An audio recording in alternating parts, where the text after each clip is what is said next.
Ինչ վերաբերում է մանկական երկաթուղուն, մանկական երկաթուղու տեղը, պարոն Սարգսյան, առաջարկում են կառուցել հյուրանոց։ Քաղաքապետարանը չի ընդունել այդ առաջարկը եւ չի ընդունելու նմանատիպ առաջարկներ։ Այգիների տեղը հյուրանոց, չգիտեմ, Հրազդանի կիրճում բան, տենց բազմաֆունկցիոնալ, չգիտեմ,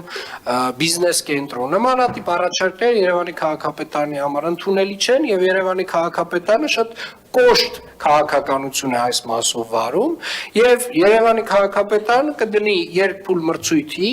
երկաթուղու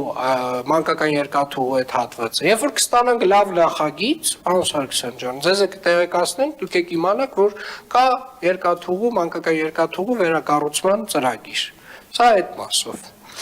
Ինչ վերաբերում է բոլոր մնացած էլի այգիների մասով, չգիտեմ, էլի այդ երբ որ ես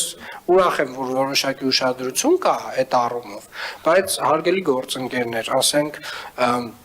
մենք իրականում էլի ես չեմ ուզում գլուխ գողամ անընդհատ, բայց ստիպված եմ դա անել, որովհետև կներեք, բայց վերջին 3 տարում է էական գործ արվել այդ այգիներում։ Մերգելյանի այգին ով էր հիշում 35 տարի այդ Պերաշկյանոցներն ու Մսի պասաժները։ Այս հիմա մենք ոնց որ այդ process-ը սկսել ենք, շնորհակալ ենք, որ դուք եք դա բարձրաձայնում։